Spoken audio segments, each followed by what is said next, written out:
Hi guys, welcome back to my YouTube channel that is Swapna's tutorial. So ನೀವೇ ನನ್ನ ಚಾನಲ್ಗೆ subscribe ಆಗಿಲ್ಲ ಅಂದರೆ ಪ್ಲೀಸ್ ಸಬ್ಸ್ಕ್ರೈಬ್ ಆಗಿ, ವೀಡಿಯೋಸ್ನ ಲೈಕ್ ಮಾಡಿ, ಶೇರ್ ಮಾಡಿ, ಹಾಗೆ ಕಮೆಂಟ್ ಮಾಡಿ.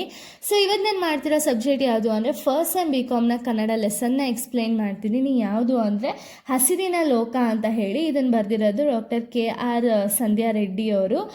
ಸೊ ಈ ಒಂದು ಲೆಸನಲ್ಲಿ ನಮ್ಗೆ ಏನೇನೆಲ್ಲ ಪರಿಚಯ ಮಾಡ್ತಿದ್ದಾರೆ ಅಂದರೆ ಒಂದು ಪರಿಸರದ ಒಂದು ಮೌಲ್ಯನಾಗಿರ್ಬೋದು ಅಥವಾ ಸಸ್ಯಗಳ ಒಂದು ಮಹತ್ವಗಳನ್ನ ಈ ಒಂದು ಲೆಸನಲ್ಲಿ ನಮಗೆ ಎಕ್ಸ್ಪ್ಲೇನ್ ಮಾಡ್ತಾ ಹೋಗಿದ್ದಾರೆ. ಓಕೆನಾ? ಸೊ ಇವಾಗ ನಾವು ಡೈರೆಕ್ಟ್ ಲೆಸನ್ಗೆ ಹೋಗೋದಾದರೆ, ಸೊ ಇಲ್ಲಿ ಸ್ಟಾರ್ಟಿಂಗಲ್ಲೇ ಹೇಳ್ತಿದ್ದಾರೆ ಏನು ಅಂದರೆ ಲೇಖಕರಿಗೆ ಸ್ವಲ್ಪ ದಿನಗಳ ಹಿಂದೆಯಿಂದ ಅಂದರೆ ಹಿಂದಿನ ದಿನಗಳೇನಿದೆಯಲ್ಲ, ಅಂದರೆ ಸ್ವಲ್ಪ ದಿನಗಳ ಹಿಂದೆ ಏನಿದೆಯಲ್ಲ, ಲೇಖಕರಿಗೆ ಒಂದು ಕೈತೋಟ ಆಗಿರ್ಬೋದು ಅಥವಾ ಗಾರ್ಡನಿಂಗ್, ಟೆರೆಸ್ ಗಾರ್ಡನಿಂಗ್ ಏನಿದೆಯಲ್ಲ ಇದ್ರ ಬಗ್ಗೆ ತುಂಬ ಆಸಕ್ತಿ ಇತ್ತು ಅಂತ ಇಲ್ಲಿ ಹೇಳ್ತಾ ಹೋಗಿದ್ದಾರೆ. ಓಕೆನಾ? ಹಾಗೆ ಇಲ್ಲಿ ಏನು ಹೇಳ್ತಿದ್ದಾರೆ ಅಂದರೆ ಮಾನವ ತನ್ನ ಒಂದು ಸ್ವಾರ್ಥಕ್ಕೋಸ್ಕರ ಪರಿಸರನ ಹಾಳು ಮಾಡ್ತಿರೋದ್ರ ಬಗ್ಗೆನೂ ಕೂಡ ಇಲ್ಲಿ ಹೇಳ್ತಾ ಹೋಗಿದ್ದಾರೆ. ಯಾವ ರೀತಿ ಹಾಳು ಮಾಡ್ತಿದ್ದಾರೆ ಅಂದರೆ ಮರಗಿಡನ ಕತ್ತರಿಸೋದಾಗಿರ್ಬೋದು ಅಥವಾ ಕಾಡುಗಳನ್ನ ನಾಶ ಮಾಡೋದಾಗಿರ್ಬೋದು. ಇದರಿಂದ ಪರಿಸರದ ಸಮತೋಲನ ಏನಿದೆಯಲ್ಲ ಅದು ಕಳ್ಕೊಳ್ತಿದೆ ಅಂತಲೂ ಕೂಡ ಇಲ್ಲಿ ಲೇಖಕರು ಹೇಳ್ತಾ ಹೋಗಿದ್ದಾರೆ. ಓಕೆನಾ? ಸೊ ಹಾಗೆ ಇಲ್ಲಿ ನಾವು ನೋಡೋದಾದರೆ ಇವಾಗ ಬಂದಿರುವಂಥ ಒಂದು ಪರಿಸರ ಶಿಕ್ಷಣ ಏನಿದೆಯಲ್ಲ, ಇದರಿಂದ ಆದರೂ ಒಂದು ಪರಿಸರನ ಮೇಲಿನ ಒಂದು ಆಸಕ್ತಿ ಆಗಿರ್ಬೋದು ಅಥವಾ ಮೌಲ್ಯನಾಗಿರ್ಬೋದು ಎಲ್ಲರೂ ಕೂಡ ತಿಳ್ಕೋಬೇಕು ಅನ್ನೋದು ಇಲ್ಲಿ ಲೇಖಕರ ಒಂದು ಮುಖ್ಯ ಉದ್ದೇಶ ಆಗಿದೆ. ಓಕೆನಾ? ಸೊ ಇವಾಗ ನೆಕ್ಸ್ಟ್ ಇವ್ರು ಹೇಳ್ತಾ ಹೋಗಿದ್ದಾರೆ ಏನು ಅಂದರೆ ನಮ್ಮ ಒಂದು ಭಾರತೀಯ ಸಂಪ್ರದಾಯ ಏನಿದೆಯಲ್ಲ, ನಮ್ಮ ಒಂದು ಭಾರತೀಯ ಸಂಪ್ರದಾಯದಲ್ಲಿ ಸಸ್ಯಗಳನ್ನ ಅಂದರೆ ಪ್ಲ್ಯಾಂಟ್ಸ್ಗಳನ್ನ ಏನಿದೆಯಲ್ಲ, ಪ್ಲ್ಯಾಂಟ್ಸ್ಗಳನ್ನ ನಾವು ಬರೀ ಒಂದು ಅಡುಗೆ ಪರ್ಪಸ್ಸಿಗೆ ಮಾತ್ರ ಬಳಸಲ್ಲ ಅಂತ ಇಲ್ಲಿ ಕವಿ ಹೇಳ್ತಾ ಹೋಗಿದ್ದಾರೆ. ಎಕ್ಸಾಂಪಲ್ಸ್ ನಾವು ನೋಡೋದಾದರೆ ಈ ಒಂದು ಸಸ್ಯಗಳೇನಿದೆಯಲ್ಲ, ಸಸ್ಯಗಳನ್ನ ನಾವು ಆರೋಗ್ಯ ಅಥವಾ ಆಯುರ್ವೇದದಲ್ಲಿ ಬಳಸ್ತೀವಿ ಅಲ್ವಾ. ಎಷ್ಟೋ ಚಿಕಿತ್ಸೆಗಳಿಗೆ ಒಂದು ಸಸ್ಯಗಳಿಂದನೇ ಅಥವಾ ಒಂದು ಪ್ಲ್ಯಾಂಟ್ಸಿಂದನೇ ಎಷ್ಟೋ ಮೆಡಿಸಿನ್ಸ್ನ ಕಂಡುಹಿಡಿದಿದ್ದಾರೆ ಅಲ್ವಾ. ಸೊ ಆಲ್ಮೋಸ್ಟ್ ಎಲ್ಲ ಮೆಡಿಸಿನ್ಸ್ಗೂ ಕೂಡ ಪ್ಲ್ಯಾಂಟ್ಸ್ಗಳ ಅಗತ್ಯ ಇದ್ದೇ ಇರುತ್ತೆ. ಆಯುರ್ವೇದದಲ್ಲಿ ನಾವು ಬಳಸ್ತೀವಿ, ಹಾಗೆ ದಿನನಿತ್ಯ ತಿನ್ನುವಂಥ ಒಂದು ಆಹಾರದಲ್ಲೂ ಕೂಡ ನಾವು ಸಸ್ಯಗಳನ್ನ ಬಳಸ್ತೀವಿ. ಹಾಗೆಯೇ ಒಂದು ಆಧುನಿಕ ಜೀವನ ಏನಿದೆಯಲ್ಲ ಆ ಜೀವನ ನಡೆಸೋಕ್ಕೂ ಕೂಡ ನಾವು ಸಸ್ಯಗಳನ್ನ ಬಳಸ್ತೀವಿ ಅಂತ ಇಲ್ಲಿ ಲೇಖಕರು ಹೇಳ್ತಾ ಹೋಗಿದ್ದಾರೆ. ಓಕೆನಾ?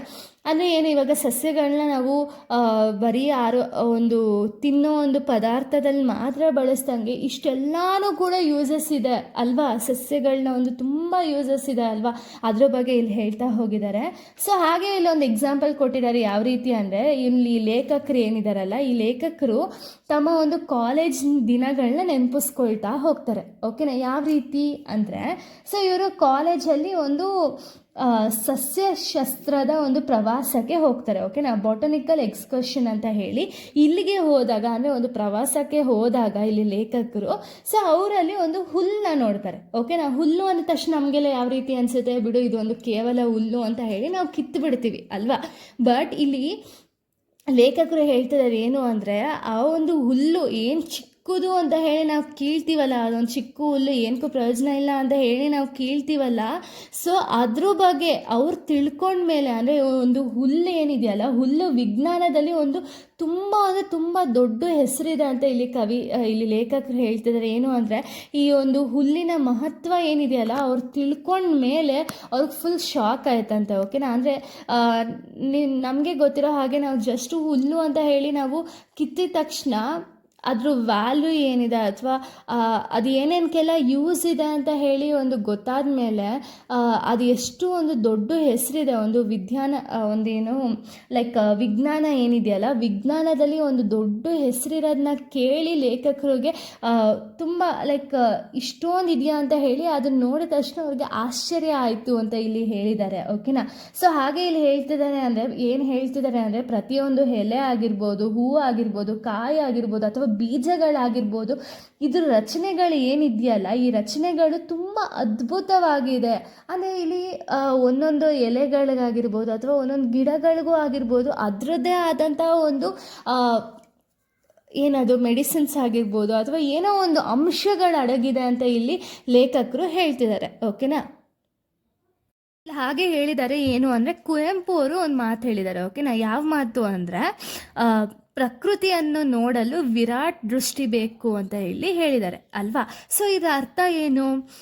ಇವಾಗ ಕೇವಲ ಒಂದು ಮೇಲ್ನೋಟಕ್ಕೆ ಸಸ್ಯಗಳನ್ನ ನೋಡದೆ ಅದ್ರ ಒಂದು ಅಸ್ತಿತ್ವ ಆಗಿರ್ಬೋದು ಅದ್ರ ಒಂದು ಮೆಡಿಸಿನಲ್ ಒಂದು ಫೀಚರ್ಸ್ ಆಗಿರ್ಬೋದು, ಇದನ್ನೆಲ್ಲ ನಾವು ಗೌರವಿಸ್ಬೇಕು ಅಂತ ಇಲ್ಲಿ ಹೇಳ್ತಾ ಹೋಗಿದ್ದಾರೆ. ಅಂದರೆ ಇದರ ಅರ್ಥ ಏನು ಅಂದರೆ, ಪ್ರತಿಯೊಂದು ಒಂದು ಸಣ್ಣ ಜೀವಿಗಳಿಗೂ ಅದರದೇ ಆದಂತಹ ಒಂದು ವಿನ್ಯಾಸ ಮತ್ತು ಉದ್ದೇಶಗಳನ್ನ ಹೊಂದಿರುತ್ತದೆ ಅಂತ ಇಲ್ಲಿ ಹೇಳ್ತಾ ಹೋಗಿದ್ದಾರೆ. ಓಕೆನಾ. ಸೊ ಅದಕ್ಕೆ ಹೇಳೋದೇನಕ್ಕೆ ಅಂದರೆ ವಿರಾಟ್ ದೃಷ್ಟಿ ಬೇಕು ಅನ್ನೋದು ಅದಕ್ಕೆ ಅಂತ ಇಲ್ಲಿ ಲೇಖಕರು ಹೇಳಿದ್ದಾರೆ. ಸೊ ಹಾಗೆ ಒಂದು ಪ್ಲಾಂಟ್ ಬಗ್ಗೆ ಪರಿಚಯ ಮಾಡಿಕೊಟ್ಟಿದ್ದಾರೆ. ಓಕೆನಾ. ಒಂದು ಸಸ್ಯದ ಬಗ್ಗೆ ಇಲ್ಲಿ ಪರಿಚಯ ಮಾಡಿಕೊಟ್ಟಿದ್ದಾರೆ. ಯಾವ ಸಸ್ಯ ಅಂದರೆ ಜಟ್ರೋಫಾ ಅಂತ ಹೇಳಿ. ಓಕೆನಾ. ಜೆಟ್ರೋಫಾ ಅಂತ ಹೇಳಿ ಈ ಒಂದು ಸಸ್ಯದ ಬಗ್ಗೆ ಇಲ್ಲಿ ಪರಿಚಯ ಅನ್ನೋದನ್ನ ಮಾಡಿಕೊಟ್ಟಿದ್ದಾರೆ. ಸೊ ಈ ಒಂದು ಪರಿಚಯ ಯಾವ ರೀತಿ ಆಯಿತು ಅಂದರೆ, ಒಂದು ದಿವಸ ಸುಮ್ಮನೆ ಕಾಡಿಗೆ ಹೋದಾಗ ಒಬ್ಬರು ಒಂದು ಸಣ್ಣ ಗಿಡನ ನೋಡ್ತಾರೆ. ಓಕೆನಾ. ಸಣ್ಣ ಗಿಡನ ನೋಡಿದ್ಮೇಲೆ ಅವ್ರು ಹೇಳ್ತಾರೆ ಏನು ಅಂದರೆ, ಇದು ಹೆಸರು ಜೆಟ್ರೋಫಾ ಅಂತ ಹೇಳಿ ಒಬ್ರು ಹೇಳ್ತಾರೆ. ಓಕೆನಾ. ಇನ್ನೊಬ್ರು ಏನು ಮಾಡ್ತಾರೆ ಅಂದರೆ, ಇದಾದಮೇಲೆ ವಿಜ್ಞಾನಿ ಏನಿದಾರಲ್ಲ, ವಿಜ್ಞಾನಿ ಹಾಗೆ ಅದೇ ರೀತಿ ಕಾಡಿಗೆ ಹೋಗ್ತಾರಂತೆ. ಕಾಡಿಗೆ ಹೋಗಿ ಆ ಗಿಡನ ನೋಡಿದ ತಕ್ಷಣ ಆ ಗಿಡದ ಸಸಿ ಅಥವಾ ಬೀಜ ಏನಿದೆಯಲ್ಲ, ಆ ಸಸಿಯ ಒಂದು ಬೀಜ ಏನಿದೆಯಲ್ಲ, ಆ ಬೀಜಗಳಿಂದ ಇವರು ಬಯೋಡೀಸೆಲ್, ಓಕೆನಾ, ಬಯೋಡೀಸೆಲ್ ಅಂದರೆ ಜೈವಿಕ ಇಂಧನ ಅಂತ ಹೇಳಿ, ಓಕೆನಾ, ಇದನ್ನು ತಯಾರಿಸ್ಬಹುದು ಅಂತ ಹೇಳಿಬಿಟ್ಟು ಅದನ್ನು ಕಂಡುಹಿಡಿತಾರೆ. ಓಕೆನಾ. ಅಂದರೆ ಏನು, ಯಾರೋ ಒಬ್ಬರು ಫಸ್ಟ್ ಹೋಗಿ ಯಾರೋ ಒಬ್ಬರು ಆ ಒಂದು ಗಿಡದ ಹೆಸರೇನು ಅಂದರೆ ಜೆಟ್ರೋಫಾ ಅಂತ ಹೇಳಿ ಯಾರೋ ಒಬ್ಬರು ಹೇಳ್ತಾರೆ. ಇನ್ನೊಬ್ರು ಬರ್ತಾರೆ ವಿಜ್ಞಾನಿ ಬಂದು ನೋಡಿದಾಗ ಆ ಒಂದು ಬೀಜಗಳಿಂದ ಇದರಲ್ಲಿ ನಾವು ಬಯೋಡೀಸೆಲ್ನ ತಯಾರಿಸ್ಬೋದು ಅಂತ ಹೇಳಿಬಿಟ್ಟು ಅದನ್ನು ಕಂಡುಹಿಡಿತಾರೆ. ಅಂದರೆ ಏನು ಅಂದರೆ ಇಲ್ಲಿ ಏನು ಹೇಳಕ್ಕೆ ಪ್ರಯತ್ನ ಪಡ್ತಿದ್ದಾರೆ ಅಂದರೆ, ಸಸ್ಯದ ಲೋಕದಲ್ಲಿರುವಂಥ ಒಂದು, ಅಂದರೆ ಸಸ್ಯ ಯಾವುದೇ ಒಂದು ಸಸ್ಯ ಆಗಿರ್ಬೋದು, ಆ ಸಸ್ಯದಲ್ಲಿ ಅಡಗಿರುವಂಥ ಒಂದು ಶಕ್ತಿ, ಅಗಾಧ ಶಕ್ತಿ ಏನಿದೆಯಲ್ಲ ಮತ್ತು ಆರ್ಥಿಕ ಸಾಧ್ಯತೆಗಳು ಏನಿದೆಯಲ್ಲ ಅದ್ರ ಬಗ್ಗೆ ಇಲ್ಲಿ ಕವಿ ಹೇಳ್ತಾ ಹೋಗಿದ್ದಾರೆ ಅಲ್ವಾ. ಅಂದರೆ ಯಾವುದೋ ಒಂದು ಪ್ಲಾಂಟ್ ನಮಗೆ ಗೊತ್ತೇ ಇರಲ್ಲ, ಆ ಪ್ಲಾಂಟಿಂದ ಎಷ್ಟೊಂದು ಯೂಸಸ್ ಏನಿದೆಯಲ್ಲ, ಆ ಯೂಸಸ್ ಎಲ್ಲ ಎಷ್ಟೊಂದು ಪ್ಲಾಂಟ್ ಇವಾಗ ನಿಮಗೆ ಗೊತ್ತಿರೋ ಹಾಗೆ ತುಂಬ ಲೆಸನ್ಸಲ್ಲಿ ತುಂಬ ರೀತಿಯ ಪ್ಲ್ಯಾಂಟ್ಗಳನ್ನ ಪರಿಚಯ ಮಾಡಿಕೊಟ್ಟಿದ್ದಾರೆ. ಸೊ ಇವಾಗ ನೀವು ಒಂದು ಲೆಸನ್ನ ಜ್ಞಾಪಿಸ್ಕೊಳ್ಳೋದಾದರೆ, ಡಿಗ್ರಿಲೇ ಅಂದ್ಕೊಳ್ತೀನಿ ನಾನು, ಮಾರಾ ಆ್ಯಂಡ್ ಟ್ರೀ ಅಂತ ಹೇಳಿ ಇತ್ತಲ್ಲ, ಸೊ ಅದರಲ್ಲೂ ನೀವು ನೋಡ್ಬೋದು, ಅದರಲ್ಲೂ ಕೂಡ ತುಂಬ ಸಸಿಗಳ ಬಗ್ಗೆ ಪರಿಚಯ ಮಾಡಿಕೊಟ್ಟಿದ್ದಾರೆ ಅಲ್ವಾ. ಸೊ ಅದೇ ರೀತಿ ಇಲ್ಲೂ ಕೂಡ ಈ ಒಂದು ಜೆಟ್ರೋಫಾ ಒಂದು ಸಸಿ ಬಗ್ಗೆ ಪರಿಚಯ ಮಾಡಿಕೊಟ್ಟಿದ್ದಾರೆ. ಹಾಗೆ ಇಲ್ಲಿ ನೆಕ್ಸ್ಟ್ ಏನು ಹೇಳಕ್ಕೆ ಪ್ರಯತ್ನ ಪಡ್ತಿದ್ದಾರೆ ಅಂದರೆ, ನಮ್ಮ ಒಂದು ಹಿರಿಯರು ಏನಿದಾರಲ್ಲ, ಅಂದರೆ ನಮ್ಮ ಒಂದು ತಾತ ಆಗಿರ್ಬೋದು, ಮುತ್ತಾತ ಆಗಿರ್ಬೋದು, ಸೊ ಅವ್ರಿಗೆಲ್ಲ ಯಾವ ರೀತಿ ಅಂದರೆ, ಅವರು ಓದಿಲ್ಲ ಅಂದರೂ ಕೂಡ ಅವ್ರಿಗೆ ತುಂಬ ವಿಷಯಗಳನ್ನ ಅವ್ರು ತಿಳ್ಕೊಂಡಿದ್ದಾರೆ ಅಲ್ವಾ. ಅವ್ರಿಗೆ ಅಷ್ಟು ಜ್ಞಾನ ಇಲ್ಲ ಅಥವಾ ಅವ್ರಿಗೆ ಇಲ್ಲಿ ಏನು ಓದಿ ಏನೋ ತಿಳ್ಕೊಂಡಿರಲ್ಲ ಅಲ್ವಾ. ಬಟ್ ಏನು ಅಂದರೆ, ಅವ್ರಿಗೆ ಇದ್ದಂತಹ ಒಂದು ಪರಿಸರದ ಜ್ಞಾನ ಏನಿದೆಯಲ್ಲ ಅದು ಯಾರಿಗೂ ಕೂಡ ಇದುವರೆಗೂ ಬಂದಿಲ್ಲ ಅಲ್ವಾ. ಸೊ ಅವ್ರು ಏನು ಇವಾಗ ಅವ್ರಿಗೆ ಯಾರು ಕೂಡ ಬಂದು ಹೇಳಿಲ್ಲ ಈ ಒಂದು ಗಿಡನ ನಾವು ತಿನ್ಬೋದು ಅಥವಾ ಈ ಒಂದು ಸಸಿನ ನಾವು ಆರೋಗ್ಯಕ್ಕೆ ಯೂಸ್ ಮಾಡ್ಕೋಬೋದು ಅಂತ ಅವ್ರಿಗೆ ಯಾರೂ ಹೇಳಿಲ್ಲ. ಬಟ್ ಏನು, ಅವರು ಪರಿಸರದ ಜೊತೆ ಬೆರ್ತಾಗಿಂದ ಯಾವ ರೀತಿ ಆಗಿದೆ ಅಂದರೆ, ಅವ್ರಿಗೆ ತಕ್ಷಣವೇ ಗೊತ್ತಾಗೋಗುತ್ತೆ ಈ ಒಂದು ಸಸಿ ನಾವು ತಿನ್ಬೋದಾ ಇಲ್ವಾ, ಅಥವಾ ಇದನ್ನು ಏನಕ್ಕೆ ನಾವು ಯೂಸ್ ಮಾಡ್ಬೋದು ಅಂತ ಹೇಳಿಬಿಟ್ಟು ಅವ್ರಿಗೆ ಅಷ್ಟು ಜ್ಞಾನ ಇದೆ ಅಂತ ಇಲ್ಲಿ ಹೇಳ್ತಾ ಹೋಗಿದ್ದಾರೆ. ಯಾವ ರೀತಿ ಜ್ಞಾನ ಅನ್ನೋದಕ್ಕೆ ಒಂದು ಉದಾಹರಣೆಯನ್ನು ಕೊಟ್ಟಿದ್ದಾರೆ. ಓಕೆನಾ. ಇಲ್ಲಿ ನಾಯಿ ತುಳಸಿ ಬಗ್ಗೆ ಇಲ್ಲಿ ಉದಾಹರಣೆಯನ್ನು ಕೊಟ್ಟಿದ್ದಾರೆ. ಯಾವ ರೀತಿ ಅಂದರೆ, ಅವರೆಕಾಯಿ ಏನಿದೆಯಲ್ಲ, ಅವರೆಕಾಳನ್ನ ನಾವು ಸುಳಿದ ಮೇಲೆ, ಅವರೆಕಾಯಿ ಯೂಶಲಿ ಸುಳಿದ ಮೇಲೆ ಅಂಟಂಟು ಅನಿಸುತ್ತಲ್ಲ ಕೈಯೆಲ್ಲ, ಸೊ ಅಂಟಂಟಿದ್ದಾಗ ಇವರ ಒಂದು ಸಜೆಷನ್ ನೋಡಿ, ಅಂದರೆ ಇವರ ಒಂದು ಲೈಕ್ ಹಿರಿಯರಿಗೆ ಇದ್ದಂಥ ಒಂದು ಜ್ಞಾನದ ಬಗ್ಗೆ ಇಲ್ಲಿ ಒಂದು ಎಕ್ಸಾಂಪಲ್ ಕೊಟ್ಟಿರೋದು. ಓಕೆನಾ.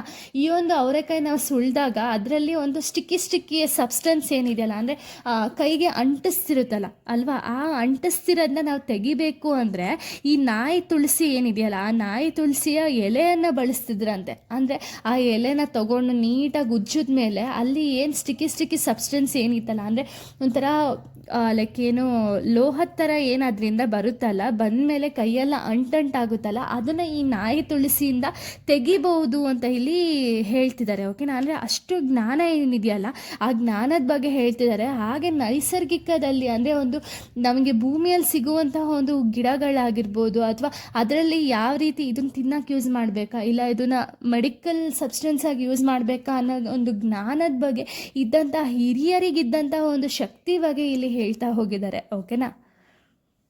ಸೊ ಇಲ್ಲಿ ನೆಕ್ಸ್ಟ್ರಲ್ಲಿ ಏನು ಹೇಳಿದ್ದಾರೆ ಅಂದರೆ ನೆಕ್ಸ್ಟಲ್ಲಿ ಇವಾಗ ನಮಗೆ ಗೊತ್ತಿರೋ ಹಾಗೆ ನಾವು ಹುಲ್ಲು ಅಂದರೆ ನಾರ್ಮಲ್ ಗರ್ಕೆ ಅಂತ ಹೇಳಿ ಕರಿತೀವಲ್ಲ, ಬಟ್ ಹುಲ್ಲುಗಳಲ್ಲೂ ಕೂಡ ತುಂಬ ವಿಧಗಳಿದೆ ಅನ್ನೋದನ್ನ ಇಲ್ಲಿ ಎಷ್ಟು ಇದೆ ಅನ್ನೋದನ್ನ ಇಲ್ಲಿ ಪರಿಚಯ ಮಾಡ್ತಾ ಹೋಗಿದ್ದಾರೆ. ಯಾಕೆ ಅಂದರೆ ಎಷ್ಟೊಂದು ಜನಕ್ಕೆ ಗೊತ್ತೇ ಇರಲ್ಲ, ಇವನ್ ನನಗೂ ಕೂಡ ಗೊತ್ತೇ ಇರಲ್ಲ ಅಲ್ವಾ. ಇಲ್ಲಿ ಓದ್ಬೇಕಾದ್ರೆ ನನಗೂ ಗೊತ್ತಾಗಿದ್ದು ಇಷ್ಟೊಂದು ಟೈಪ್ಸ್ ಆಫ್ ಹುಲ್ಲುಗಳಿದೆಯಾ ಅಂತ ಹೇಳಿ. ಸೊ ಬನ್ನಿ ಯಾವ್ಯಾವ ರೀತಿ ಇದೆ ಅಂತ ಇಲ್ಲಿ ನೋಡ್ತಾ ಹೋಗೋಣ. ಹುಬ್ಬಿನ ಹುಲ್ಲು, ತ್ರಿಕೋನ ಹುಬ್ಬಿನ ಹುಲ್ಲು, ದೊಡ್ಡ ಅಂಚಿ ಹುಲ್ಲು, ನಾಯಿ ಪಂಚೆ ಹುಲ್ಲು, ಗರಿಕೆ ಹುಲ್ಲು, ನಾರಿ ಬಾಲದ ಗಂಡು ಹುಲ್ಲು, ಅಕ್ಕಿ ಬಿದಿರು, ದರ್ಬೆ, ಸಣ್ಣ ಕದ್ದಿ ಕಲ್ಲು, ಈ ಥರ ಮುಂತಾದವು ಇದೆ ಅಂತ ಇಲ್ಲಿ ಹೇಳ್ತಿದ್ದಾರೆ. ಹಾಗೆ ಇವಾಗ ಪೊದೆ ಮರಗಳಾದ ಮುಗ್ಗುತ್ತ, ಗೊರವಿ ಮತ್ತು ಕಾಡು ಬೇವುಗಳನ್ನು ಕೂಡ ಇಲ್ಲಿ ಉಲ್ಲೇಖಿಸ್ತಾ ಇದ್ರ ಬಗ್ಗೆ ಎಲ್ಲ ಹೇಳ್ತಾ ಹೋಗಿದ್ದಾರೆ. ಓಕೆನಾ. ಹಾಗೆ ಇವಾಗ ನಾವು ನೋಡೋದಾದರೆ ಇಲ್ಲಿ ಸ್ವಲ್ಪ ಬಳ್ಳಿಗಳ ಬಗ್ಗೆ ಹೇಳ್ತಾ ಹೋಗಿದ್ದಾರೆ. ಓಕೆನಾ. ಬಳ್ಳಿಗಳಲ್ಲಿ ಅಡಗಿರುವಂಥ ಒಂದು ಔಷಧಿಯ ಮೌಲ್ಯ ಏನಿದೆಯಲ್ಲ ಅದ್ರ ಬಗ್ಗೆನೂ ಕೂಡ ಈ ಒಂದು ಲೆಸನಲ್ಲಿ ಹೇಳಿದ್ದಾರೆ. ಯಾವ ರೀತಿ ಅಂದರೆ ಸೊ ಇವಾಗ ಬಳ್ಳಿಗಳ ಒಂದು ಪರಿಚಯ ಮಾಡ್ಕೊಳ್ಳೋಣ. ಓಕೆನಾ. ಫಸ್ಟು 5 ಎಲೆ ಗೆಣಸು, ಮಧುನಾಸಿನಿ ಅಂದರೆ ಏನು ಅಂದರೆ ಇದು ಸಕ್ಕರೆ ಕಾಯಿಲೆ ಏನಿದೆಯಲ್ಲ, ಸಕ್ಕರೆ ಕಾಯಿಲೆ ಕಡಿಮೆ ಮಾಡಬೇಕು ಅಂತ ಹೇಳಿ ಇದನ್ನು ಬಳಸ್ತಾರಂತೆ. ಓಕೆನಾ. ಸೋಮಲತೆ, ನಸುಗುಣ್ಣಿ ಬಳ್ಳಿ, ಕಾಡು ಮಲ್ಲಿಗೆ, ಕಾಮನ ಬಿಲ್ಲು ಬಳ್ಳಿ, ಇವುಗಳೆಲ್ಲ ಈ ಬಳ್ಳಿಗಳೇನಿದೆಯಲ್ಲ, ಇವಾಗ ಹೆಸರು ಹೇಳೋದ್ನಲ್ಲ, ಈ ಬಳ್ಳಿಗಳಲ್ಲಿ ಹೂವು ಕೂಡ ಬಿಡುತ್ತಂತೆ, ಹಣ್ಣು ಕೂಡ ಬಿಡುತ್ತಂತೆ. ಹಾಗೆಯೇ ಈ ಬಳ್ಳಿಗಳನ್ನ ನಾವು ತುಂಬ ಮೆಡಿಸಿನಲ್ ಯೂಸಸ್ಗೆ ತುಂಬ ಜಾಸ್ತಿ ಯೂಸ್ ಮಾಡ್ತೀವಿ ಅಂತ ಇಲ್ಲಿ ಹೇಳಿದ್ದಾರೆ. ಓಕೆನಾ. ಅಂದರೆ ಇದ್ರ ಬಗ್ಗೆ ಎಲ್ಲ ನಮ್ಗೆ ಗೊತ್ತೇ ಇರಲ್ಲ ಅಲ್ವಾ, ಇದರಲ್ಲಿ ಎಷ್ಟು ಔಷಧಿ ಗುಣಗಳು ಅಡಗಿದೆ ಅನ್ನೋದನ್ನ ಈ ಒಂದು ಲೆಸನಲ್ಲಿ ಹೇಳ್ತಾ ಹೋಗಿದ್ದಾರೆ. ಓಕೆನಾ. ಹಾಗೆ ಇಲ್ಲಿ ಧಾನ್ಯಗಳ ಒಂದು ತಳಿಗಳ ಬಗ್ಗೆನೂ ಕೂಡ ಪರಿಚಯ ಅನ್ನೋದನ್ನ ಮಾಡಿಕೊಟ್ಟಿದ್ದಾರೆ. ಸೊ ಇವಾಗ ತುಮಕೂರು ಜಿಲ್ಲೆಯಲ್ಲಿ ಅಲ್ಲಿ ಸುತ್ತಮುತ್ತ 108 ತಳಿಗಳ ಬಗ್ಗೆ, ಅದರಲ್ಲಿ ಸ್ವಲ್ಪ ಪ್ರಮುಖ ತಳಿಗಳ ಬಗ್ಗೆ ಇಲ್ಲಿ ಪರಿಚಯ ಅನ್ನೋದನ್ನ ಮಾಡಿದ್ದಾರೆ. ಯಾವ ರೀತಿ ಅಂದರೆ ಭತ್ತ, ರಾಗಿಗಳೇನಿದೆಯಲ್ಲ ಇದನ್ನೆಲ್ಲ ಬೆಳೀತಾರೆ. ಎಕ್ಸಾಂಪಲ್ಲು ದೊಡ್ಡ ರೈತ, ಕರಿಗಿಡ, ಕೆಂಪು ದೊಡ್ಡಿ, ಮಲ್ಲಿಗೆ ಸಣ್ಣ, ಕನ್ಸಾಲ, ಕರಿಜೇನು, ರಾಜಮುಡಿ ಇತ್ಯಾದಿ ತಳೆ ಏನಿದೆಯಲ್ಲ, ಇಂತಹ ಒಂದು ಸಸ್ಯಗಳು ಏನಿದೆಯಲ್ಲ ಇದು ತುಂಬ ಕಣ್ಮರೆ ಆಗ್ತಿದೆ ಅಂತ ಇಲ್ಲಿ ಹೇಳ್ತಾ ಹೋಗಿದ್ದಾರೆ. ಅಂದರೆ ಇವಾಗ ಯೂಶಲಿ ರಾಗಿ, ಜೋಳ ಇದನ್ನೆಲ್ಲ ಜಾಸ್ತಿ ಬೆಳೀತಾರೆ, ಬಟ್ ಇವಾಗ ಹೇಳಿದ್ನಲ್ಲ ಒಂದು ತಳಿಗಳು ಏನಿದೆಯಲ್ಲ ಇದೆಲ್ಲ ಕೂಡ ಸ್ವಲ್ಪ ಕಣ್ಮರೆ ಆಗ್ತಿದೆ ಅಂತ ಇಲ್ಲಿ ಹೇಳ್ತಾ ಹೋಗಿದ್ದಾರೆ. ಓಕೆನಾ. ಹಾಗೆಯೇ ನಾವು ತಿನ್ನುವಂಥ ಒಂದು ಆಹಾರದಲ್ಲಿ ಏನು ಯೂಸ್ ಮಾಡ್ತೀವಲ್ಲ ಸೊಪ್ಪುಗಳು, ಸೊ ಸೊಪ್ಪುಗಳು ಮತ್ತು ತರಕಾರಿ, ಹಣ್ಣುಗಳು ಏನಿದೆಯಲ್ಲ ಅದಕ್ಕೆ ಅದರದ್ದೇ ಆದಂತಹ ಒಂದು ಶಕ್ತಿಗಳ ಬಗ್ಗೆನೂ ಇಲ್ಲಿ ಹೇಳ್ತಾ ಹೋಗಿದ್ದಾರೆ. ಏನು ಅಂದರೆ ಇವಾಗ ನಮ್ಮ ಒಂದು ಹಿರಿಯರು ಏನಿದಾರಲ್ಲ ಅವ್ರಿಗೆ ಯಾರು ಕೂಡ ಎಜುಕೇಷನ್ ಕೊಟ್ಟಿಲ್ಲ ಅಂದರೂ ಕೂಡ ಅವ್ರಿಗೆ ಈ ಒಂದು ಪ್ಲಾಂಟ್ ಬಂದುಬಿಟ್ಟು ಊಟಕ್ಕೆ ಯೂಸ್ ಮಾಡ್ತಾರಾ ಇಲ್ಲ ಮೆಡಿಸಿನ್ಸ್ಗೋಸ್ಕರ ಯೂಸ್ ಮಾಡ್ತಾರಾ ಅಂತ ಹೇಳಿ ಅವ್ರಿಗೆ ಗೊತ್ತಿರುತ್ತಲ್ವಾ. ಸೊ ಅದರಲ್ಲಿ ಅವರು ಇವಾಗ ಊಟಕ್ಕೆ ಯೂಸ್ ಮಾಡುವಂಥ ಒಂದು ಸೊಪ್ಪುಗಳು ಏನಿದೆಯಲ್ಲ ಅದರಲ್ಲಿ ಯಾವ್ಯಾವೆಲ್ಲ ಅಂಶಗಳು ಒಳಗೊಂಡಿದೆ ಮತ್ತು ಅದು ಯಾಕೆ ಯೂಸ್ ಆಗುತ್ತೆ ಅನ್ನೋದು ಕೂಡ ಈ ಹಿರಿಯರಿಗೆ ಗೊತ್ತು ಅನ್ನೋದನ್ನ ಹೇಳ್ತಾ ಹೋಗಿದ್ದಾರೆ. ಇಲ್ಲಿ ಸ್ವಲ್ಪ ತಿನ್ಬೋದಂತಹ ಒಂದು ಸೊಪ್ಪುಗಳ ಬಗ್ಗೆ ಸ್ವಲ್ಪ ಸೊಪ್ಪುಗಳನ್ನ ಇಲ್ಲಿ ಹೇಳ್ತಾ ಹೋಗಿದ್ದಾರೆ. ಓಕೆನಾ. ಅಂದರೆ ಹೆಸರುಗಳನ್ನ ಹೇಳ್ತಾ ಹೋಗಿದ್ದಾರೆ. ಯಾವ ರೀತಿ ಅಂದರೆ ಹಣ್ಣೆ ಸೊಪ್ಪಾಗಿರ್ಬೋದು, ಅರಿಶಿನ ಸೊಪ್ಪು, ಹೊನ್ನೆ ಸೊಪ್ಪು, ಒನ್ನಗೊಣ್ಣೆ ಸೊಪ್ಪು, ಪಶ್ಚಿಮದ ಸೊಪ್ಪು, ಅಡಿಕೆ ಬಟ್ಲು ಸೊಪ್ಪು, ಉಪ್ಪುಗೆರೆ ಸೊಪ್ಪು, ಕೀರೆ ಸೊಪ್ಪು, ಕೋಳಿಕಾಲು ಸೊಪ್ಪು ಇತ್ಯಾದಿ ಈ ಸೊಪ್ಪುಗಳ ಬಗ್ಗೆ ಎಲ್ಲ ಇಲ್ಲಿ ಪರಿಚಯ ಅನ್ನೋದನ್ನ ಮಾಡಿಕೊಟ್ಟಿದ್ದಾರೆ. ಅಂದರೆ ಈ ಒಂದು ಸೊಪ್ಪುಗಳು ಏನಿದೆಯಲ್ಲ ಈ ಸೊಪ್ಪುಗಳನ್ನ ನಾವು ಮಳೆಗಾಲದಲ್ಲಾಗಿರ್ಬೋದು ಅಥವಾ ಬೇಸಿಗೆ ಕಾಲದಲ್ಲಾಗಿರ್ಬೋದು ಇದನ್ನೆಲ್ಲ ನಾವು ಸಾಂಬಾರು ಮಾಡಿ ತಿನ್ನೋದ್ರಿಂದ ಏನಾಗುತ್ತೆ ಅಂದರೆ ಇದು ನಮಗೆ ದೇಹಕ್ಕೆ ಏನು ಕಬ್ಬಿನಾಂಶ ಏನು ಬೇಕಲ್ಲ ಕಬ್ಬಿನಾಂಶಗಳ ಜೊತೆಗೆ ನಮ್ಮ ಒಂದು ಇವಾಗ ಹುಷಾರಿಲ್ದಂಗೆ ಆಗೋದಾಗಿರ್ಬೋದು ಅಥವಾ ಏನೋ ಒಂದು ಕಾಯಿಲೆಗಳು ನಮ್ಮ ಹತ್ರ ಬರಲ್ಲ ಅನ್ನೋದನ್ನ ಇಲ್ಲಿ ಲೇಖಕರು ಹೇಳ್ತಾ ಹೋಗಿದ್ದಾರೆ. ಓಕೆನಾ. ಅಂದರೆ ಎಷ್ಟು ಸೊಪ್ಪುಗಳಿಗೂ ಎಷ್ಟು ಮಹತ್ವ ಇದೆ. ಇವಾಗ ನಾವು ಊಟಕ್ಕೆ ಅಮ್ಮ ಏನೋ ಒಂದು ಸೊಪ್ಪು ಮಾಡಿದ್ದಾರೆ ಅಂದರೆ ನಾವು ತಿನ್ನಲ್ವಲ್ಲ, ಬಟ್ ಆ ಸೊಪ್ಪುಗಳಿಗಿರುವಂಥ ಒಂದು ವ್ಯಾಲ್ಯೂ ಏನಿದೆಯಲ್ಲ ಅದನ್ನ ಇಲ್ಲಿ ಲೇಖಕರು ಹೇಳ್ತಿದ್ದಾರೆ ಅಲ್ಲಿ. ಓಕೆನಾ. ಅಂದರೆ ಇವಾಗ ಸೀಸನ್ಸ್ ವೈಸ್ ನೋಡೋದಾದರೆ ಇವಾಗ ನಾವು ಸಮ್ಮರ್ಗೆ ಇದನ್ನೇ ತಿನ್ನಬೇಕು ಅಥವಾ ಈ ರೀತಿ ಕುಡಿಬೇಕು, ತಂಪಾದ ಪಾನೀಯಗಳನ್ನ ಏನು ಕುಡಿತೀವಲ್ಲ ಆವಾಗ ನಮ್ಮ ಆರೋಗ್ಯಕ್ಕೆ ಏನು ಒಳ್ಳೆಯದು ಅಂತ ಹೇಳಿ ನಮಗೆ ಗೊತ್ತಿರುತ್ತಲ್ಲ, ಅದೇ ರೀತಿ ಹಿರಿಯರ ಕಾಲದಿಂದನೂ ಕೂಡ ಈ ಸೊಪ್ಪು ಈ ಟೈಮಿಗೆ ತಿಂದರೆ ಒಳ್ಳೆಯದು ಅಥವಾ ಈ ಸೊಪ್ಪು ಈ ಟೈಮಿಗೆ ತಿಂದರೆ ಒಳ್ಳೆಯದು ಅಂತ ಹೇಳಿ ಅವ್ರು ಏನು ಹೇಳಿರ್ತಾರಲ್ಲ ಅದನ್ನು ಫಾಲೋ ಅಪ್ ಮಾಡೋದ್ರಿಂದ ಏನಾಗ್ತಿದೆ ಅಂದರೆ ನಮ್ಮ ಒಂದು ದೇಹಕ್ಕೆ ಬೇಕಾದಂಥ ಒಂದು ಕಬ್ಬಿನಾಂಶ ಆಗಿರ್ಬೋದು ಪ್ರತಿಯೊಂದು ಕೂಡ ಸಿಗ್ತಿದೆ ಅನ್ನೋದು ಇಲ್ಲಿ ಈ ಒಂದು ಲೆಸನಲ್ಲಿ ಹೇಳ್ತಾ ಹೋಗಿದ್ದಾರೆ. ಓಕೆನಾ. ಸೊ ಹಾಗೆ ಇಲ್ಲಿ ಒಂದು ಎಕ್ಸಾಂಪಲ್ ಕೊಟ್ಟಿದ್ದಾರೆ. ಯಾವ ಎಕ್ಸಾಂಪಲು ಅಂದರೆ, ಇವಾಗ ತುಮಕೂರು ಜಿಲ್ಲೆಯಲ್ಲಿ ಇರುವಂತಹ ಒಂದು ಸಿದ್ಧರ ಬೆಟ್ಟಕ್ಕೆ ಹೋದರೆ ಆ ಸಿದ್ಧರ ಬೆಟ್ಟದಲ್ಲಿ ತುಂಬ ಔಷಧಿಗಳ ಗುಣ ಇದೆ ಅಂತ ಇಲ್ಲಿ ಹೇಳ್ತಿದ್ದಾರೆ. ಓಕೆನಾ? ಅಂದರೆ ಇವಾಗ ಬೆಟ್ಟದ ಮೇಲಿರುವಂಥ ಒಂದು ಸಿದ್ದೇಶ್ವರ ದೇವಸ್ಥಾನ ಏನಿದೆಯಲ್ಲ, ಸೊ ದೇವಸ್ಥಾನಕ್ಕೆ ಹೋದಾಗ ತುಂಬ ಜನಗಳು ಏನು ಮಾಡ್ತಾರೆ ಅಂದರೆ ಅಲ್ಲಿರುವಂಥ ಒಂದು ಮೆಡಿಸಿನಲ್ ಅಥವಾ ಔಷಧಿ ಉಳ್ಳ ಒಂದು ಸಸಿಗಳನ್ನ ಅಲ್ಲಿಂದ ತಗೊಬರ್ತಾರಂತೆ. ಓಕೆನಾ? ಯಾಕೆ ಇದನ್ನು ತರ್ತಾರೆ ಅಂದರೆ, ಇವಾಗ ಏನಾದ್ರು ಒಂದು ಕಾಯಿಲೆ ಇತ್ತು ಅಥವಾ ಏನಾದ್ರು ಚರ್ಮದ ರಿಲೇಟೆಡ್ ಕಾಯಿಲೆ ಇತ್ತು ಅಥವಾ ಏನಾದ್ರು ಜ್ವರ ಇತ್ತು, ಅವಾಗ ಏನಾಗುತ್ತೆ ಅಂದರೆ ಈ ಸಸಿಗಳನ್ನ ಯೂಸ್ ಮಾಡೋದ್ರಿಂದ ಏನಾಗ್ತಿತ್ತು ಅಂದರೆ ಅವ್ರಿಗಿದ್ದಂತಹ ಕಾಯಿಲೆಗಳು ದೂರ ಆಗ್ತಿತ್ತಂತೆ. ಓಕೆನಾ? ಅದೇ ರೀತಿ ಇಲ್ಲಿ ಔಷಧಿಯ ಗುಣಗಳು ಹೊಂದಿರುವಂತಹ ಒಂದು ಗಿಡಗಳನ್ನ ಪರಿಚಯ ಅನ್ನೋದನ್ನು ಕೂಡ ಮಾಡಿಕೊಟ್ಟಿದ್ದಾರೆ. ಯಾವ ರೀತಿ ಗಿಡಗಳು ಅಂದರೆ ಅಶ್ವಗಂಧ ಆಗಿರ್ಬೋದು, ಅಮೃತಬಳ್ಳಿ, ಉತ್ರಾಣಿ, ಕಾಡು ಕರಿಬೇವು, ಆಡು ಮುಟ್ಟದ ಗಿಡ, ನಂದಿ ಬಟ್ಲು, ಸೊ ಇದನ್ನೆಲ್ಲನೂ ಕೂಡ ಹೇಳಿದ್ದಾರೆ. ಓಕೆನಾ? ಈ ಎಲ್ಲ ಸಸಿಗಳನ್ನೂ ನಮಗೆ ಒಂದು ಔಷಧಿಯ ಒಂದು ಗುಣ ಏನಿದೆಯಲ್ಲ ಇದರಲ್ಲಿ ಜಾಸ್ತಿ ಅಡಗಿದೆ ಅಂತ ಇಲ್ಲಿ ಹೇಳ್ತಾ ಹೋಗಿದ್ದಾರೆ. ಯಾವ ರೀತಿ ಅಂದರೆ ಒಂದು ರಕ್ತದ ಒತ್ತಡ ಆಗಿರ್ಬೋದು ಅಥವಾ ಚರ್ಮವ್ಯಾಧಿ ಸಮಸ್ಯೆಗಳಾಗಿರ್ಬೋದು ಅಥವಾ ಸಾಮಾನ್ಯ ಜ್ವರ ಆಗಿರ್ಬೋದು, ಇದನ್ನೆಲ್ಲ ಕೂಡ ಒಂದು ನಿವಾರಿಸುವಂಥ ಒಂದು ಶಕ್ತಿ ಏನಿದೆಯಲ್ಲ ಈ ಸಸಿಗಳಿಗಿದೆ ಅನ್ನೋದನ್ನ ಇಲ್ಲಿ ಎಕ್ಸಾಂಪಲ್ ಮುಖಾಂತರ ಹೇಳ್ತಾ ಹೋಗಿದ್ದಾರೆ. ಓಕೆನಾ? ಸೊ ಹಾಗೆ ಇಲ್ಲಿ ನಾವು ಪೂಜೆಗೆ ಬಳಸುವಂತಹ ಒಂದು ಪ್ರಮುಖ ಪೂಜಾ ಹೂಗಳ ಬಗ್ಗೆನೂ ಇಲ್ಲಿ ಪರಿಚಯ ಅನ್ನೋದನ್ನ ಮಾಡಿಕೊಟ್ಟಿದ್ದಾರೆ. ಬಿಲ್ಪತ್ರೆ, ತುಂಬೆ ಹೂವು, ದಾಸವಾಳ, ಎಕ್ಕದ ಹೂವು, ನಾಗಲಿಂಗ ಪುಷ್ಪ, ಬಸವನ ಪಾದ, ಈ ಹೂಗಳ ಬಗ್ಗೆ ಎಲ್ಲ ಇವ್ರು ಹೇಳ್ತಾ ಹೋಗಿದ್ದಾರೆ. ಓಕೆನಾ? ಅಂದರೆ ಏನು, ಇವಾಗ ಎಷ್ಟೊಂದು ಪ್ರಾಣಿಗಳು ಈ ಹೂಗಳನ್ನೆಲ್ಲ ತಿನ್ನಲ್ಲ ಅಲ್ವಾ? ದಾಸವಾಳ, ಕಣಗ್ಲೆ, ಎಕ್ಕದ ಹೂವು ಇದೆಲ್ಲ ತಿನ್ನಲ್ಲ. ಇದು ಮೇ ಬಿ ಒಂದು ನೈಸರ್ಗಿಕ ರಕ್ಷಣೆಗಾರು ಆಗಿರ್ಬೋದು ಅಥವಾ ಒಂದು ನೈಸರ್ಗಿಕ ತಂತ್ರನೇ ಆಗಿರ್ಬೋದು ಅಂತ ಇಲ್ಲಿ ಲೇಖಕರು ಹೇಳ್ತಿದ್ದಾರೆ. ಹಾಗೆ ಇಲ್ಲಿ ಏನು ಹೇಳ್ತಿದ್ದಾರೆ ಅಂದರೆ, ಶಿವನಿಗೆ ಇಷ್ಟವಾದಂತಹ ಒಂದು ವಿಷಕಂಠದ ಬಗ್ಗೆ ಅಥವಾ ವಿಷಕಂಠದ ಗಿಡದ ಬಗ್ಗೆನೂ ಕೂಡ ಇಲ್ಲಿ ಹೇಳಿದ್ದಾರೆ. ಓಕೆನಾ? ಸೊ ಇಲ್ಲಿ ನೆಕ್ಸ್ಟು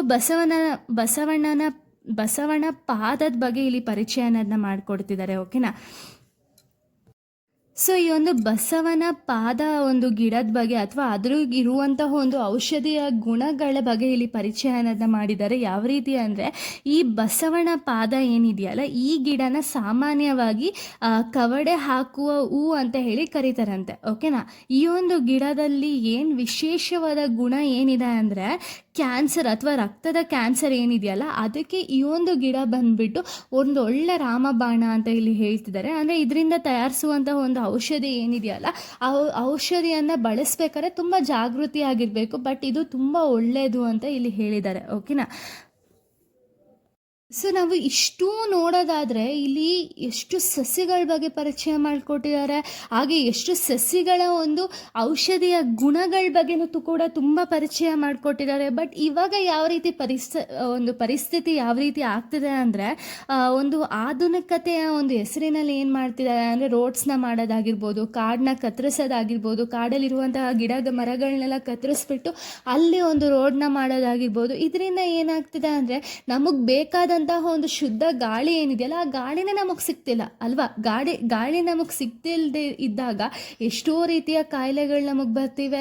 ಹಾಗೆಯೇ ನಮಗೆ ಪ್ರಾಪರಾಗಿ ಇವಾಗ ನೆಕ್ಸ್ಟ್ ಪೀಳಿಗೆಗಳಿಗೆ ಯಾವ ರೀತಿ ಆಗುತ್ತೆ ಅಂದರೆ, ಇವಾಗ ನಾವು ನೋಡೋದಾದರೆ ಫಸ್ಟ್ ಆಗಿರೋ ಜಾಸ್ತಿ ಗುಬ್ಬಚ್ಚಿಗಳೆಲ್ಲ ಇರ್ತಿತ್ತು. ಬಟ್ ಇವಾಗ ಅದ್ರ ಸಂಖ್ಯೆನೇ ಕಡಿಮೆ ಆಗ್ತಿದೆ. ಅದೇ ರೀತಿ ಎಷ್ಟೋ ಪ್ರಾಣಿಗಳು ಪಕ್ಷಿಗಳ ಒಂದು ಸಂಖ್ಯೆ ಏನಿದೆಯಲ್ಲ ಅದು ದಿನ ಕಡಿಮೆ ಆಗ್ತಾ ಹೋಗ್ತಿದೆ.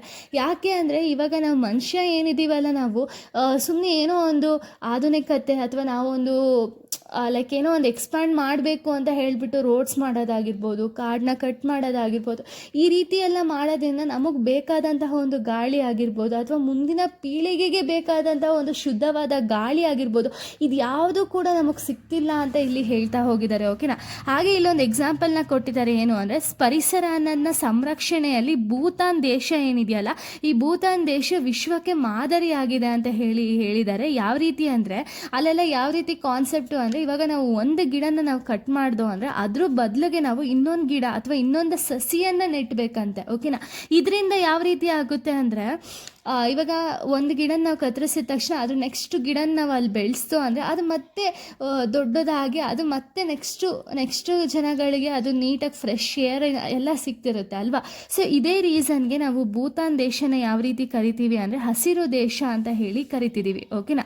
ಸೊ ಇವಾಗ ನಾವು ಇನ್ನೊಂದು ಎಕ್ಸಾಂಪಲ್ನ ಕೊಟ್ಟಿದ್ದಾರೆ, ಯಾವ ರೀತಿ ಅಂದರೆ ಸಾವಿರಾರು ವರ್ಷಗಳ ಹಿಂದೆ ಅಶೋಕ್ ಚಕ್ರವರ್ತಿ ಏನಿದಾರಲ್ಲ, ಅವರು ರಸ್ತೆಯ ಎರಡೂ ಬದಿಗಳಲ್ಲಿ, ಅಂದರೆ ಇವಾಗ ರಸ್ತೆ ಇದೆ ಅಂದರೆ ಅದ್ರ ಎರಡೂ ಬದಿಗಳಲ್ಲೂ ಕೂಡ ಗಿಡಗಳನ್ನ ಅಂದರೆ ಗಿಡಗಳೇನಿದೆಯಲ್ಲ ಅದನ್ನು ನೆಡೆಸ್ಬಿಟ್ಟು ಒಂದು ಉದಾಹರಣೆಯಾಗಿ ನಿಂತಿದ್ದಾರೆ. ಅಂದರೆ ಏನು, ಅವ್ರಿಗೂ ಕೂಡ ಗೊತ್ತಿತ್ತೇನೋ ಅನಿಸುತ್ತೆ ಇವಾಗೆಲ್ಲ ಕೂಡ ನಾಶ ಮಾಡ್ತಾ ಹೋಗ್ತಾರೆ ಮನುಷ್ಯರು ಅಂತ ಹೇಳಿ. ಸೊ ಅದಕ್ಕೆ ಅವ್ರು ಅವಾಗೇನೆ ಮರ ಗಿಡಗಳನ್ನೆಲ್ಲ ನಡೆಸಿ ಅವರು ಒಂದು ಮಾದರಿ ಆಗಿದ್ದಾರೆ. ಬಟ್ ನಾವಿಲ್ಲಿ ಏನು ಮಾಡ್ತಿದ್ದೀವಿ, ಆ ಗಿಡಗಳನ್ನೆಲ್ಲ ಕತ್ತರಿಸ್ಕೊಂಡು ನಮ್ಮ ಒಂದು ಲೈಫ್ ಸ್ಟೈಲ್ ತಕ್ಕಂಗೆ ನಾವು ಅದನ್ನು ಚೇಂಜಸ್ ಅನ್ನೋದನ್ನ ಮಾಡ್ಕೊಳ್ತಿದ್ದೀವಿ, ಓಕೆನಾ. ಸೊ ಹಾಗೆ ಇಲ್ಲಿ ಒಂದು ಎಕ್ಸಾಂಪಲ್ ಹೇಳಿದ್ದಾರೆ, ಏನು ಅಂದರೆ ಇವಾಗ ಎಲ್ಲರಿಗೂ ಗೊತ್ತಿರೋ ಹಾಗೆ ವೃಕ್ಷೋ ರಕ್ಷತಿ ರಕ್ಷಿತಃ ಅನ್ನೋ ಒಂದು ವಾಕ್ಯನ ಇಲ್ಲಿ ಬಳಸ್ತಿದ್ದಾರೆ. ಅಂದರೆ ಏನು, ನಾವು ಗಿಡಗಳನ್ನ ಏನು ನಾವು ಬೆಳೆಸ್ತೀವಲ್ಲ ಆ ಗಿಡಗಳು ನಮಗೆ ನೆಕ್ಸ್ಟು ಏನಿದೆಯಲ್ಲ ಆ ಗಿಡಗಳು ನಮ್ಮನ್ನ ರಕ್ಷಿಸ್ತದ ಅಂತ ಹೇಳಿ ಈ ಒಂದು ಲೈನ್ನ ಅರ್ಥ, ಓಕೆನಾ. ಸೊ ಈ ಲೈನಿಗೆ ನಿಮ್ಗೆ ಗೊತ್ತಾಗುತ್ತೆ ಎಷ್ಟು ಒಂದು ಎಷ್ಟು ಅಂಶಗಳು ಅಡಗಿದೆ ಈ ಒಂದು ಲೈನಲ್ಲಿ ಅಂತ ಹೇಳಿ. ಸೊ ಇವಾಗ ಇಲ್ಲಿ ಏನು ಹೇಳಕ್ಕೆ ಪ್ರಯತ್ನ ಪಡ್ತಿದ್ದಾರೆ ಅಂದರೆ ಮುಂದಿನ ಪೀಳಿಗೆಗಳಿಗೆ ಆಸ್ತಿ ಮಾಡೋದಾಗಿರ್ಬೋದು ಅಥವಾ ಹಣನ ಸಂಗ್ರಹಣೆ ಮಾಡೋದಕ್ಕಿಂತ ಮುಂದಿನ ಪೀಳಿಗೆಗಳಿಗೆ ಒಂದು ಪ್ರಾಪರ್ ಏರ್ ಸಿಗೋ ರೀತಿ ಅಥವಾ ಅವರಿಗೆ ಪ್ರಾಪರಾಗಿ ಒಂದು ಊಟಕ್ಕಾಗಿರ್ಬೋದು ಅಥವಾ ಏನೋ ಒಂದು ಮೆಡಿಸಿನಲ್ ಯೂಸ್ಗಾಗಿರ್ಬೋದು ಎಲ್ಲದಕ್ಕೂ ಕೂಡ ಪ್ಲ್ಯಾಂಟ್ಸ್ ಅನ್ನೋದು ತುಂಬ ನೆಸೆಸರಿ ಅಲ್ವಾ. ಸೊ ಅದಕ್ಕೆ ಆ ಪ್ಲ್ಯಾಂಟ್ಸ್ನ ನೆಡೋದ್ರಿಂದ ಅಥವಾ ಸಸಿಗಳನ್ನ ನೆಡೋದ್ರಿಂದ ಅವರು ಮುಂದಿನ ಪೀಳಿಗೆಗಳು ಒಂದು ಪ್ರಾಪರಾಗಿ ಹೇರ್ ಅನ್ನೋದನ್ನ ನಾವು ಕೊಡಬೇಕು ಅನ್ನೋದು ಇಲ್ಲಿ ಹೇಳ್ತಾ ಹೋಗಿದ್ದಾರೆ. ಅಂದರೆ ನಿಮ್ಗೆ ಆಗಲೇ ಹೇಳ್ದಂಗೆ ನಾನು ಇವಾಗ ಎಷ್ಟೊಂದು ಆಧುನಿಕತೆ ಅನ್ನೋ ಒಂದು ಹೆಸರಲ್ಲಿ ಏನು ಮಾಡ್ತಿದ್ದಾರೆ ಅಂದರೆ ಎಲ್ಲ ಗಿಡ ಮರಗಳನ್ನೆಲ್ಲ ಕತ್ತರಿಸ್ತಾ ಬರ್ತಿದಾರಲ್ಲ, ಇದರಿಂದ ನಮಗೆ ಫ್ರೆಶ್ ಏರ್ ಅನ್ನೋದೇ ಸಿಗ್ತಿಲ್ಲ ಅಲ್ವಾ. ಬಟ್ ನಾವಿವಾಗ ಒಂದೊಂದು ಗಿಡಗಳನ್ನ ಅಥವಾ ಸಸಿಗಳನ್ನ ನೆಡೋದ್ರಿಂದ ಏನಾಗುತ್ತೆ ಅಂದರೆ ನೆಕ್ಸ್ಟ್ ಪೀಳಿಗೆಗಳಿಗೆ ಏನಿದೆಯಲ್ಲ ಅವ್ರಿಗೆ ಒಂದು ಪ್ರಾಪರಾಗಿ ಗಾಳಿ ಆಗಿರ್ಬೋದು ಅಥವಾ ಅವ್ರಿಗೆ ಬೇಕಾದಂಥ ಒಂದು ಬಾಡಿಗೆ ಬೇಕಾದಂಥ ಒಂದು ಸೊಪ್ಪುಗಳಾಗಿರ್ಬೋದು ಅಥವಾ ವೈದ್ಯಕ್ಕೋಸ್ಕರ ಒಂದು ಬೇಕಾಗಿರುವಂಥ ಸೊಪ್ಪುಗಳಾಗಿರ್ಬೋದು ಇದನ್ನೆಲ್ಲ ಕೂಡ ನಾವು ಉಳಿಸ್ಕೊಡ್ಬೋದು ಅನ್ನೋದು ಇಲ್ಲಿ ಲೇಖಕರು ಹೇಳೋಕ್ಕೆ ಪ್ರಯತ್ನ ಪಡ್ತಿದ್ದಾರೆ, ಓಕೆನಾ. ಇಷ್ಟು ಕೂಡ ಒಂದು ಲೆಸನ್ ಆಗಿದೆ. ನೆಕ್ಸ್ಟ್ ವಿಡಿಯೋದಲ್ಲಿ ನಾನು ಬೇರೆ ಒಂದು ಲೆಸನ್ನ ಎಕ್ಸ್ಪ್ಲೇನ್ ಮಾಡ್ತೀನಿ. So thank you guys, thanks for watching.